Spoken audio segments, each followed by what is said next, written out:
जय हिंद दोस्तों। आप सब लोगों के लिए एक सूचना। झारखंड पीसीएस की फॉर्म निकल चुकी है और संभावित पीटी की परीक्षा मई में होने जा रही है। आप ये भी देखोगे कि आने वाले 67 बीपीएससी की भी अधिसूचना जुलाई के आसपास निकल जाएगी। मेरा ये कहना है कि आप गतिशील रहेंगे तभी अपने लक्ष्य को प्राप्त कर पाएंगे, क्योंकि शिथिलता आपकी सफलता में बाधक बन जाती है। क्योंकि आपको लगातार प्रयास करते रहना चाहिए और गतिशील खुद को बनाए रखना चाहिए। आप एक पल के लिए भी आराम नहीं कर सकते। और मेरा मानना है कि बिना भयभीत हुए और बिना परिणाम की चिंता किए हुए सतत प्रयासरत रहने वाले प्रत्येक व्यक्ति के द्वारा अपने लक्ष्य की प्राप्ति की जाती है। तो हम लोग भी करेंगे, कोशिश करेंगे। और मेरा तो ये मानना है कि जिम ढूंढा तिन पाइया, गहरे पानी पैठ, मैं बोरी डूबन डरी, रही किनारे बैठ। कमाल की बातें है ना। आप समुद्र के किनारे बैठ करके मोतियों की उम्मीद नहीं कर सकते ना। आप यह सोचकर घबरा सकते हैं कि हम कर पाएंगे कि नहीं। सोचना है और आगे बढ़ते चला जाना है, क्योंकि बिना भय प्रयास हमेशा आपको सफलता के करीब ले जाते हैं। लेकिन उसके लिए आपके पास एक ही मात्र साधन है, आप अपने सिलेबस को पूर्णतः समाप्त कीजिए। आधे अधूरे सिलेबस को समाप्त करने का नतीजा आपको आधे अधूरे सफलता से मिल पाती है। आप समझ सकते हैं कि अगर आप आधे अधूरे सिलेबस को पूरा करेंगे, कंटेंट पे आपका जोर होना चाहिए। और जब आप पढ़ो तो देखो कि क्या टीचर के द्वारा बतलाया गया तथ्य आपके परीक्षा में पूछे जाने की संभावना है या नहीं। आप खुद विश्लेषण कर सकते हो। मेरा मानना है कि जिन तथ्यों को हम आप तक पहुंचाते हैं, अगर आप बारीकी से उन तथ्यों को याद रख पाएंगे तो आप संपूर्ण सिलेबस को कंप्लीट होते हुए देखेंगे। क्योंकि आप क्वेश्चन बैंक उठाकर देखोगे, आपका कोई भी क्वेश्चन इन तथ्यों से बाहर नहीं पूछा गया है, ना आने वाले भविष्य में पूछा जाएगा, ऐसा मेरा विश्वास है। तो आप नजर रखिए तिथियों के माध्यम से पूरी होने वाली स्वतंत्रता आंदोलन की। पहले हम बात करेंगे दांडी यात्रा। दांडी यात्रा के उपरांत सविनय अवज्ञा आंदोलन। सविनय अवज्ञा आंदोलन के दौरान गांधी जी की गिरफ्तारी और कांग्रेस का असंवैधानिक घोषित होना। आप जैसे कि देखोगे कि 1931 ईस्वी में गांधी और इरविन के बीच में समझौता होना, जिसे गांधी इरविन पैक्ट के नाम से जानते हैं या दिल्ली समझौता के नाम से भी जानते हैं। गांधी इरविन समझौता के उपरांत ही दुर्ती गोलमेज सम्मेलन में गांधी जी का लंदन जाना, दुर्ती गोलमेज सम्मेलन से खाली वापस आना और भारत में पुनः सविनय अवज्ञा आंदोलन की शुरुआत करना। आप जैसे कि देखेंगे कि द्वितीय सविनय अवज्ञा आंदोलन की शुरुआत के साथ पुनः गांधी जी की गिरफ्तारी, और जब वो येरवदा जेल में थे पूना के, उसी दौरान सांप्रदायिक पंचायत या कॉमनल अवार्ड की घोषणा होना 1932 ईस्वी। 1932 ईस्वी में एक तरफ सांप्रदायिक पंचायत की घोषणा होना और दूसरी तरफ इस पंचायत के विरोध में गांधी जी का पूना में आमरण अनशन पर बैठना येरवदा जेल में। बाद के दिनों में गांधी और अंबेडकर के बीच में पूना पैक्ट होना, और बाद में जैसा कि आप देखोगे कि किस प्रकार से 1939 ईस्वी में 1937 ईस्वी में गठित होने वाले कांग्रेसी मंत्रिमंडलों के द्वारा इस्तीफा दिया जाना, जिसे मुस्लिम लीग ने भारत में मुक्ति दिवस के रूप में आयोजित की। 1940 ईस्वी में मुस्लिम लीग के द्वारा पाकिस्तान की मांग किया जाना। 1940 ईस्वी में ही लॉर्ड लिथगो के द्वारा अगस्त प्रस्ताव। 1940 ईस्वी में पौनार में व्यक्तिगत सत्याग्रह। 1942 ईस्वी का क्रिप्स मिशन और 1942 ईस्वी का भारत छोड़ो आंदोलन। 1942 ईस्वी में ही जयप्रकाश नारायण का हजारीबाग जेल से भाग निकलना अपने 5 दोस्तों के साथ, और 1944 ईस्वी में सी राजगोपालचारी फार्मूला का प्रस्तुत होना। 19 45 ईस्वी में लॉर्ड बेबल का प्रस्ताव आना और शिमला सम्मेलन आयोजित होना। 1946 ईस्वी में कैबिनेट मिशन का भारत आगमन और 1946 ईस्वी में ही मुस्लिम लीग के द्वारा प्रत्यक्ष कार्रवाई दिवस घोषित किया जाना। 1947 ईस्वी में क्लीमेंट एटली के द्वारा भारतीयों को यह भरोसा देना कि जून 1948 ईस्वी तक भारत को स्वतंत्रता दे दी जाएगी, लेकिन उसके पूर्व ही लॉर्ड माउंटबेटन का भारत आगमन और लॉर्ड माउंटबेटन के द्वारा 3 जून 1947 ईस्वी को माउंटबेटन योजना का प्रस्तुत किया जाना। अंततः 18 जुलाई 1947 ईस्वी को ब्रिटिश संसद में भारतीय स्वतंत्रता अधिनियम का पारित होना और 14 अगस्त रात्रि 11:58 पे पाकिस्तान का उदय और 15 अगस्त 1947 प्रातःकाल 12:02 भारत का स्वतंत्र हो जाना। तो आप महत्वपूर्ण तिथियों को 1 बाय 1 याद रखने का प्रयास करेंगे, क्योंकि तिथियां आपको महत्वपूर्ण घटनाओं से जोड़े रखेगा और आप आने वाले किसी भी पीसीएस में, वो झारखंड पीसीएस हो, एमपी पीसीएस हो, यूपी पीसीएस हो या बिहार पीसीएस हो, आप परीक्षा के करीब पहुंच पाएंगे और अपनी सफलता का परचम लहरा पाएंगे। नजर रखिए चीजों को पुनः एक बार। दांडी यात्रा से हम कह रहे हैं कि 12 मार्च 1930 ईस्वी को प्रारंभ हुई थी। 5 अप्रैल 1930 ईस्वी को दांडी यात्रा समाप्त हुई थी। दांडी अहमदाबाद से शुरू हुई थी और दांडी पहुंचे थे 78 अनुयायियों के साथ गांधी जी। आप जानते हो कि ये 240 मील की दूरी थी। अहमदाबाद साबरमती आश्रम से दांडी की दूरी 240 मील, मतलब 375 किलोमीटर। 24 दिनों का यह सफर था। जब 5 अप्रैल 1930 ईस्वी को गांधी जी दांडी पहुंच जाते हैं और 6 अप्रैल 1930 ईस्वी को दांडी के समुद्र के किनारे जो झाग थी, उन झागों को बाहर निकालकर जब वो सूखने के लिए दे दिया जाता तो उससे नमक बन जाती। आप सबको को मालूम होगा कि जो ये खारे पानी समुद्र के अंदर जो आपका झाग उत्पन्न होता है, उसी झाग को किनारे लाने की कोशिश की जाती है और आप जाओगे समुद्र के किनारे तो इस तरीके की कई ठाक लगी हुई रहती है। तो वहां नमक कानून का भंग किया जाना। आपको मालूम होगा कि सुभाष चंद्र बोस ने गांधी जी की दांडी यात्रा की तुलना नेपोलियन की पेरिस यात्रा से की है और आप ये भी जानते हैं कि उन्होंने ही इस यात्रा की तुलना मुसोलिनी के रोम यात्रा से भी की। 6 अप्रैल 1930 ईस्वी को संपूर्ण देश में नमक कानून को भंग किए जाने के साथ ही सविनय अवज्ञा आंदोलन की शुरुआत हो चुकी है। आंदोलन गति को प्राप्त कर रहा है। उसी दौरान गांधी जी को गिरफ्तार कर लिया जाता और जून 1930 ईस्वी तक कांग्रेस को असंवैधानिक घोषित कर दी जाती।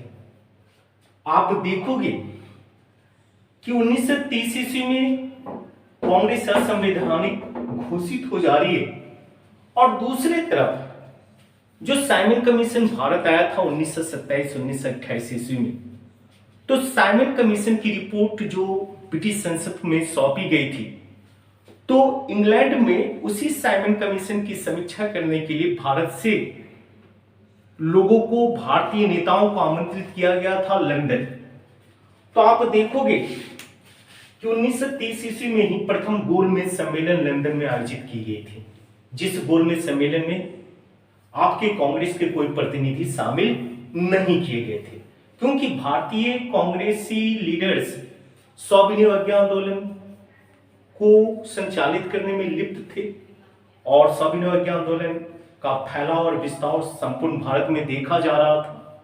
ऐसी परिस्थिति में अंग्रेज या ब्रिटिश शासक ये चाहते थे कि कांग्रेस के भी प्रतिनिधि गोलमेज सम्मेलन में भाग ले और इस कारण से तत्कालिक भारत के वायसराय लॉर्ड इरविन पे ये दबाव था कि वो भारतीय नेताओं को समझाकर द्वितीय गोलमेज सम्मेलन में शामिल करवाने के लिए उनकी सहमति प्राप्त कर पाए। हम आपको बतलाना चाहेंगे कि गांधी और इरविन के बीच में एक समझौता होती है जब देश में सविनय अवज्ञा आंदोलन चल रही थी। देश में कब से चल रही है सविनय अवज्ञा आंदोलन? 6 अप्रैल 1930 ईस्वी से।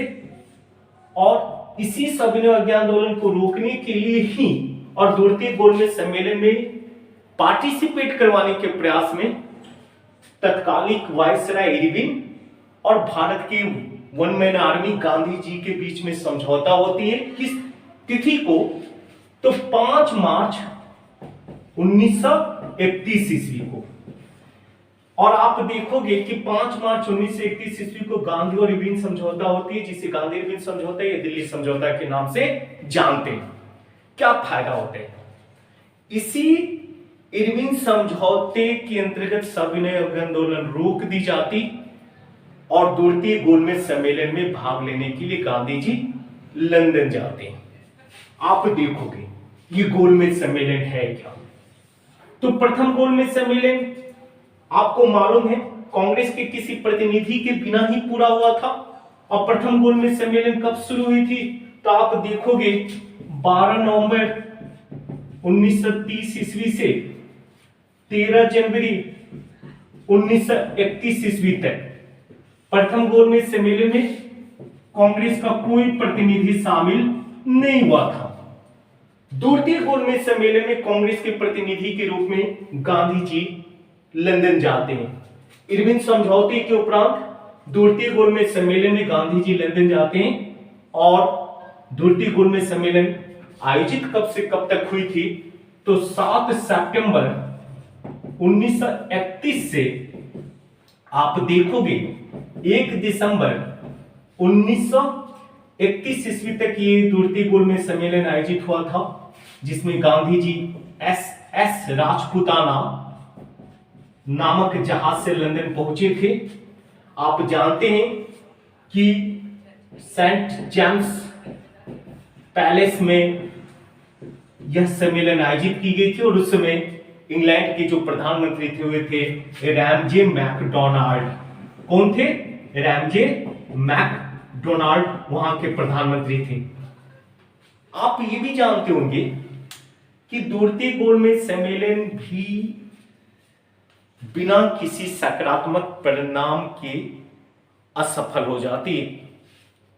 कहते हैं कि द्वितीय गोलमेज सम्मेलन की असफलता के पीछे मुख्य कारण यह था कि हिंदुओं को भी तोड़ने की कोशिश की जा रही थी और सांप्रदायिकता के आधार पर यानी दलित वर्ग को एक अलग संप्रदाय मानते हुए उनके लिए पृथक निर्वाचन पद्धति की बात की जा रही है, जो गांधी जी को नागवार गुजरता है और वो वापस आ जाते हैं द्वितीय गोलमेज सम्मेलन से।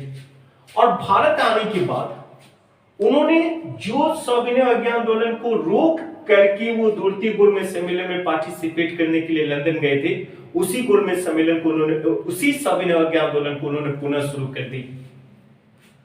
शुरू करते हैं, उनकी गिरफ्तारी होती है और उनको कहा तो उनको यरवदा जेल पूना में कैद कर दिया जाता है। आप देखोगे कि द्वितीय सविनय अवज्ञा आंदोलन जनवरी 1932 ईस्वी में शुरू होती और द्वितीय सविनय अवज्ञा आंदोलन के शुरू होने के साथ ही गांधी जी को गिरफ्तार करके आपके यरवदा जेल पूना में कैद कर दिया जाता है। गांधी जी कैद हैं यरवदा जेल में। तब तक सांप्रदायिक निर्णय या कॉमनल अवार्ड की घोषणा कर दी जाती है इंग्लैंड की सरकार के द्वारा। यह सांप्रदायिक निर्णय या कॉमनल अवार्ड कब घोषित हुई थी? तो 16 अगस्त 1932 ईस्वी को। इस बात को याद रखेंगे। गांधी जी यरवदा जेल में हैं और अंग्रेजी सरकार ने सांप्रदायिक निर्णय या कॉमनल अवार्ड या सांप्रदायिक पंचायत की घोषणा 16 अगस्त 1932 ईस्वी को कर दी। गांधी जी को इस बात की जब सूचना मिलती है कि दलितों को हिंदुओं से अलग करते हुए, एक अलग संप्रदाय मानते हुए उनके लिए पृथक निर्वाचक पद्धति की बात की जा रही है, तो गांधी जी ने पूना में ही यरवदा जेल में ही आमरण अनशन शुरू कर दी। और ये आमरण अनशन कब शुरू किया उन्होंने? आमरण अनशन कहते हैं 20 सितंबर 1932 ईस्वी को। और आमरण अनशन में बिगड़ने वाली स्थिति को देखकर, आमरण अनशन के कारण गांधी जी की जो तबीयत में अचानक गिरावट दर्ज होने लगी, तो कहते हैं कि मदन मोहन मालवीय, राजेंद्र प्रसाद, पुरुषोत्तम दास जैसे लीडर्स के प्रयास से गांधी और अंबेडकर के बीच में समझौता होती है कि स्थिति को 26 सितंबर 1932 ईस्वी को, जिसको पूना पैक्ट या गांधी अंबेडकर समझौता के नाम से जानते हैं, इसके अंतर्गत आप देखोगे कि दलित वर्ग के लिए 48 की जगह 171 सीटों की व्यवस्था केंद्रीय विधान परिषद में कर दी जाती है। और ये पूना पैक्ट के मूल तथ्य थे कि जो अंग्रेजी सरकार चाह रही थी कि दलितों को हिंदुओं से अलग करके भारतीय आंदोलन को कमजोर करना, उसमें उनको सफलता नहीं मिल पाती अंबेडकर और गांधी के समझौता के कारण। तो पूना पैक्ट किस तिथि को होती है? तो 26 सितंबर 1932। बाद के दिनों में आप लोग देखोगे कि 1935 ईस्वी में एक अधिनियम आता है जिसको भारत शासन अधिनियम के नाम से जानते हैं।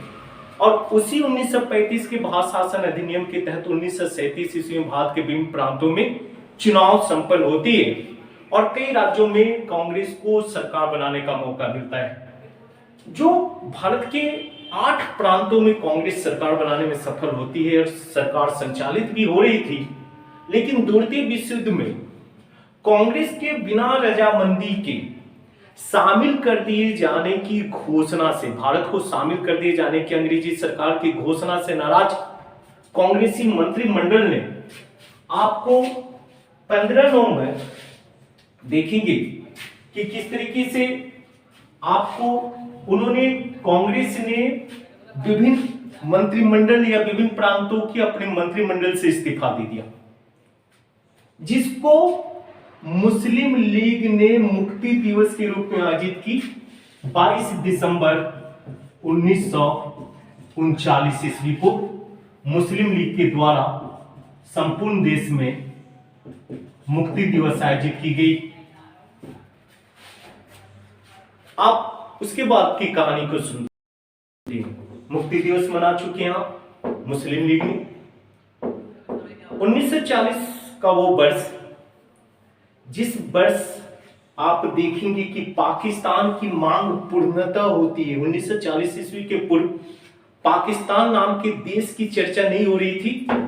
मुस्लिम लीग के द्वारा द्विराष्ट्र सिद्धांत को आधार बनाते हुए भारत से अलग एक मुस्लिम राष्ट्र की मांग जरूर की जा रही थी, लेकिन उस राष्ट्र का नाम क्या होगा इस पे कोई बात नहीं की जा रही थी। कहते कि रहमत अली के द्वारा दिए गए सुझाव पर अलग होने वाले राष्ट्र का नाम पाकिस्तान होगा, और जब पाकिस्तान नाम घोषित हो जाती है तो पहली बार लाहौर अधिवेशन में पाकिस्तान की मांग मुस्लिम लीग के द्वारा की जाती है। याद रखेंगे इस पॉइंट को। उसके बाद आपको सुनने को मिला होगा कि अगस्त प्रस्ताव आता है। उस समय भारत के वायसराय थे लॉर्ड लिनलिथगो, और लॉर्ड लिनलिथगो ने 8 अगस्त 1940 ईस्वी को एक प्रस्ताव लाया था, जिस प्रस्ताव के अंतर्गत उसने द्वितीय विश्व युद्ध के दौरान भारतीयों की मदद की संभावना ढूंढने की कोशिश की थी, जिसको कांग्रेस ने नामंजूर कर दिया था। तो ये लॉर्ड लिनलिथगो के द्वारा अगस्त प्रस्ताव की स्थिति को आती है तो 8 अगस्त 1940 ईस्वी को। और एक तरफ अगस्त प्रस्ताव को अस्वीकार की जाती है और दूसरी तरफ व्यक्तिगत सत्याग्रह आंदोलन 1940 ईस्वी में शुरू कर दिया जाता। आपने सुना होगा कि 17 अक्टूबर 1940 ईस्वी को महाराष्ट्र के पवनार आश्रम में व्यक्तिगत सत्याग्रही प्रथम जो थे वो विनोबा भावे थे, द्वितीय सत्याग्रही जो थे वो जवाहरलाल नेहरू थे, और तृतीय सत्याग्रही जो थे सरदार वल्लभ भाई पटेल।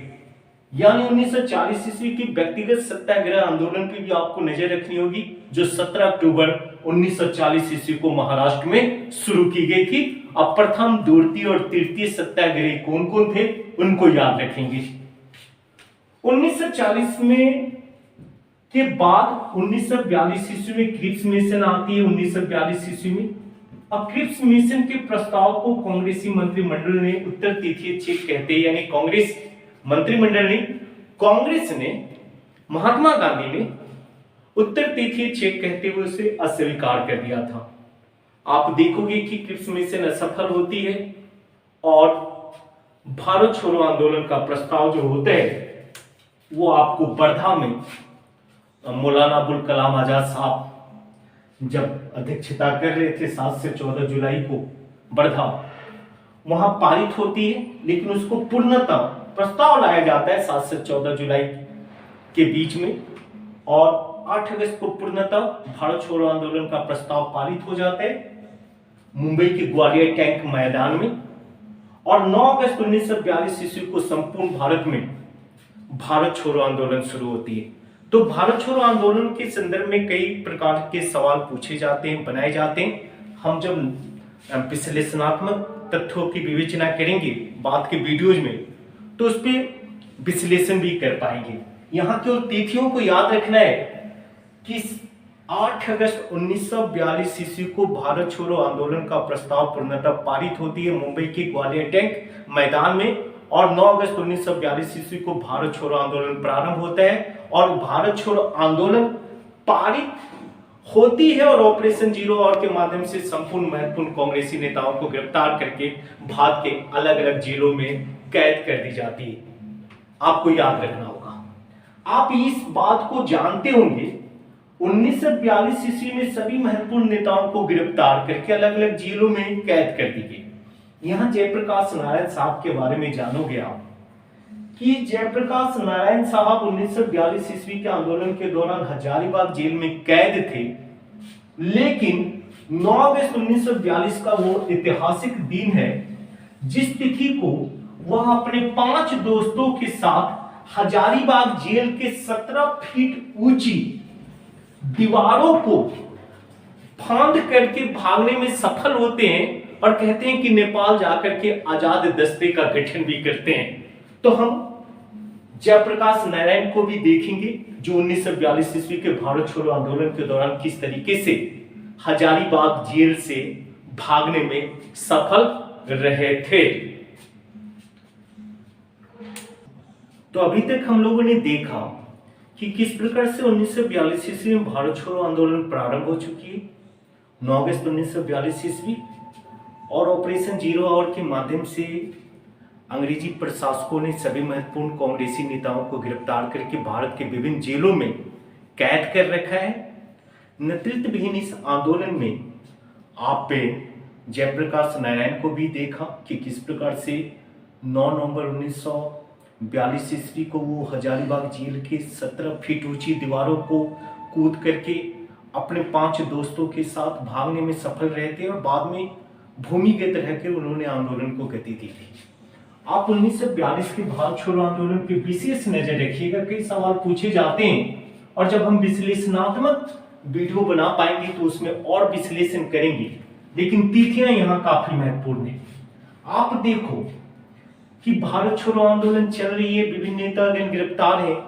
इसी दौरान सी राजगोपालचारी कांग्रेस से अलग होकर के उन्होंने, क्योंकि उनके विचार थे कि ये जो भारत छोड़ो आंदोलन चल रहा है उसकी कोई जरूरत है नहीं। उनका ये मानना था कि हमें मुस्लिम लीग के साथ मिलकर के प्रयास करना होगा, लेकिन इस प्रयास में इस प्रकार की बड़ी आंदोलन करने की कोई जरूरत नहीं। तो आप देखोगे इसको कहते राजगोपालचारी फार्मूला, राजगोपालचारी फार्मूला, इसको भी सीआर राजगोपालचारी फार्मूला कहते हैं। ये कब पेश की गई थी? तो ये था 10 जुलाई 1944। आपके एग्जामिनेशन में बार बार पूछा जाता है कि भारत छोड़ो आंदोलन का किस लीडर ने विरोध करते हुए कांग्रेस से अलग होने का निर्णय लिया और उसके द्वारा पेश की गई योजना को हम लोग किस तिथि को देखेंगे तो वो श्री राजगोपालचारी योजना है, 10 जुलाई 1944 ईस्वी को लाई जाती है राजगोपालचारी फार्मूला। आप देखोगे 1945 ईस्वी, 1945 ईस्वी की दो महत्वपूर्ण घटनाएं हैं। पहला कि जो 1945 ईस्वी में भारत के वायसराय थे लॉर्ड बेबल ने भी एक योजना प्रस्तुत की थी जिसे हम लोग बेबल योजना के नाम से जानते हैं।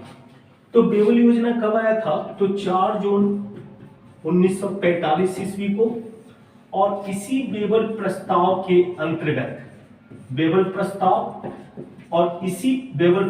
के अंतर्गत 25 जून 1945 ईस्वी को शिमला में विभिन्न राष्ट्रीय पार्टियों के विभिन्न नेताओं का सम्मेलन हुआ था, जिसे हम लोग शिमला सम्मेलन कहते हैं।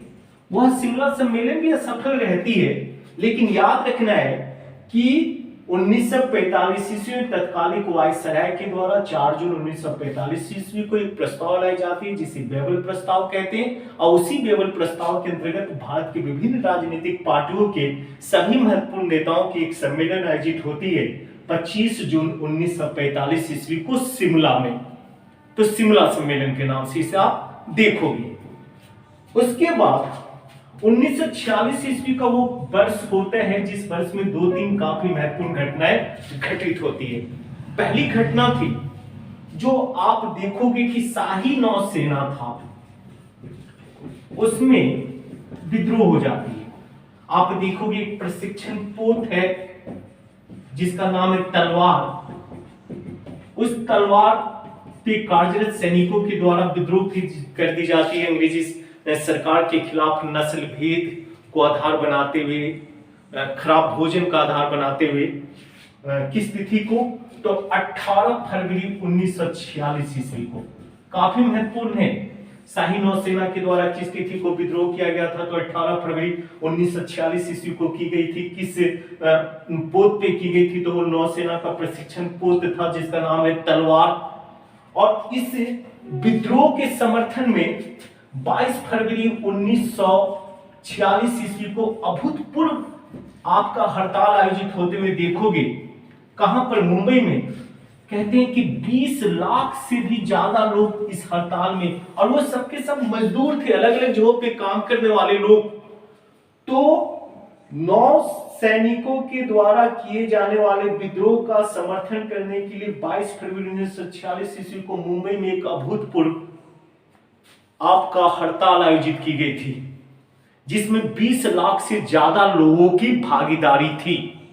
और अंततः जब यह आपका विद्रोह व्यापक प्रभाव दिखाने लगा था, तो ऐसी परिस्थिति में इस विद्रोह को दबाने के लिए कई भारतीय नेताओं ने भी अंग्रेजी प्रशासकों के अनुरोध पर इन सैनिकों से इस आंदोलन को या इस विद्रोह को समाप्त करने की अपील की थी।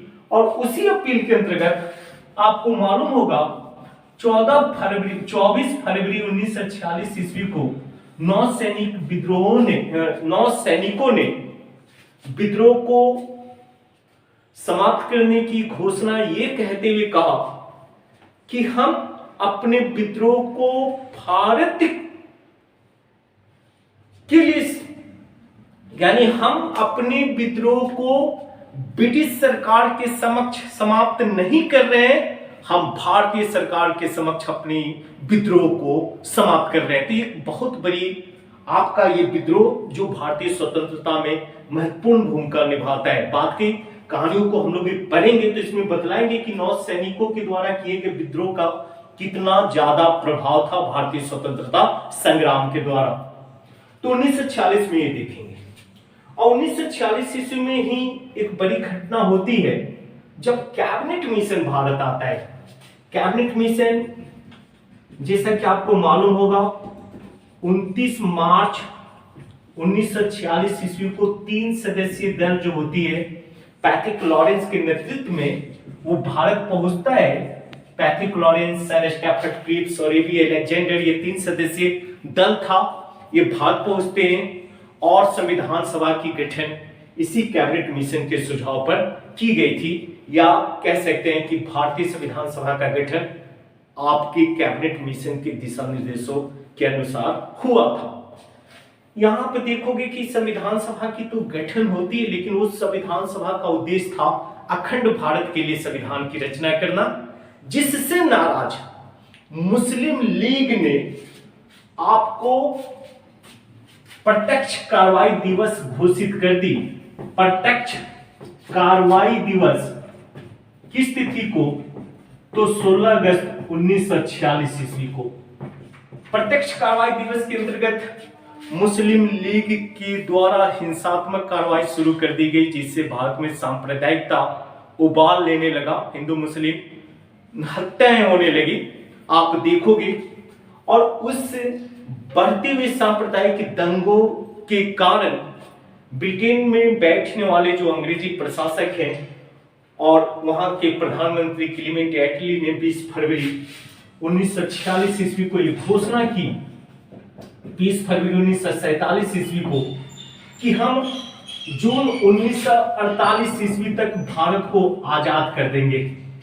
लेकिन भारत में बढ़ने वाले सांप्रदायिक दंगों की खबर से विचलित होते हुए अंततः लॉर्ड माउंटबेटन को भारत भेजा गया, और लॉर्ड माउंटबेटन ने जिस योजना को प्रस्तुत किया, आप उसे माउंटबेटन योजना के नाम से जानते हैं। और ये माउंटबेटन योजना जो है 3 जून 1947 ईस्वी को पारित की गई थी। माउंटबेटन योजना, माउंटबेटन योजना किस तिथि को आई थी? तो 3 जून 1947 ईस्वी को। और आप जानते हैं कि इसी माउंटबेटन योजना के अंतर्गत भारत 2 भागों में विभाजित हो जाएगा।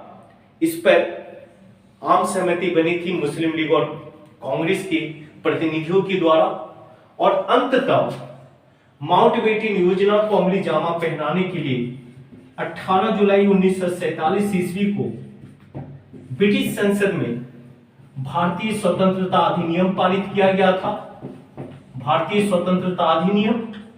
और उस अधिनियम के आधार पर 14 अगस्त 1947 रात्रि 11:58 पे पाकिस्तान नाम के एक नए देश का उदय होता है, और 15 अगस्त 1947 प्रभात 12:02 यानी सुबह आपको 12:02 पे भारत 200 वर्षों की गुलामियों से मुक्त हो जाता है। तो इस प्रकार से आपको यह देखना है कि विभिन्न घटनाओं से संबंधित महत्वपूर्ण तिथियां कौन कौन सी है। हम अभी तक आपको जितने भी तथ्यों की चर्चा किए, अगर आप याद रखते हैं तो वादा किया जा सकता है कि आने वाला कोई भी पीसीएस हो, कोई भी एग्जामिनेशन हो, स्वतंत्रता संग्राम से संबंधित कोई भी तथ्य आप भूल नहीं पाएंगे। रिकॉल कर लीजिए, 85 में कांग्रेस की स्थापना होती है, 1905 में बंगाल का विभाजन होता है, 1906 ईस्वी में मुस्लिम लीग की गठन होती है, 1907 ईस्वी में सूरत में विभाजन होता है, 1908 ईस्वी में अरुणडेट कमेटी की गठन होती है, 1911 ईस्वी में दिल्ली में दरबार आयोजित होती है, 1915 ईस्वी में गांधी जी साउथ अफ्रीका से भारत आते हैं, 1916 ईस्वी में आपने देखा होम रूल लीग आंदोलन को होते हुए, आपने ये भी देखा कि 1917 ईस्वी में चंपारण आंदोलन, 1918 ईस्वी में अहमदाबाद में मजदूर आंदोलन, 1918 ईस्वी में खेरा किसान आंदोलन, 1919 ईस्वी में रोडेट एक्ट को पारित होते हुए देखेंगे, 1920 ईस्वी में आपने जालियांवाला बाग हत्याकांड देखा है, 1922 ईस्वी में आपने चौरा चोरी कांड देखे हैं, 1923 ईस्वी में स्वराज पार्टी का गठन, 1927 ईस्वी में सामन कमीशन की बात की जाती है, 1928 ईस्वी में नेहरू कमीशन की रिपोर्ट आती है, और 1928 ईस्वी में आपने देखा होगा कि किस प्रकार से लाला लाजपत राय की मृत्यु लाठियों के प्रहार से हो जाती है। 1929 ईस्वी में आपने सुन रखा है कि किस प्रकार से आपकी पूर्ण स्वराज का प्रस्ताव पारित की जाती है लाहौर के रावी नदी के तट पे। 1930 ईस्वी में आपने दांडी यात्रा देखा, 1930 ईस्वी में ही आपने स्वाभिमान आंदोलन की शुरुआत होते हुए देखे। 1931 ईस्वी में दूरते गोलमेज सम्मेलन में पार्टिसिपेट करने के लिए गांधी जी का लंदन जाना, और 1931 ईस्वी में ही वापस आना, और 1 जनवरी 1932 ईस्वी को दूरतेवाद स्वाभिमान आंदोलन की शुरुआत करना।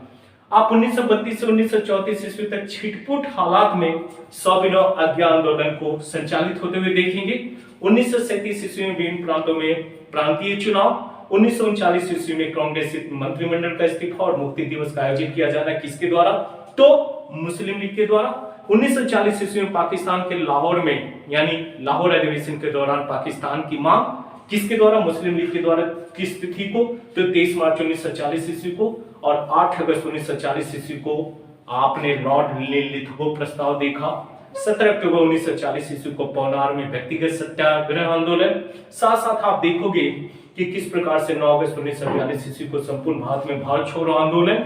साथ साथ 9 नवंबर 1942 ईस्वी को जयप्रकाश नारायण के द्वारा हजारीबाग जेल से भाग जाना। 1944 ईस्वी में 10 जुलाई को राजगोपालचारी फार्मूला का आना। फिर आपने देखा होगा कि किस प्रकार से 1945 ईस्वी में बेबल प्रस्ताव, शिमला सम्मेलन, 1946 ईस्वी में कैबिनेट मिशन का भारत आगमन।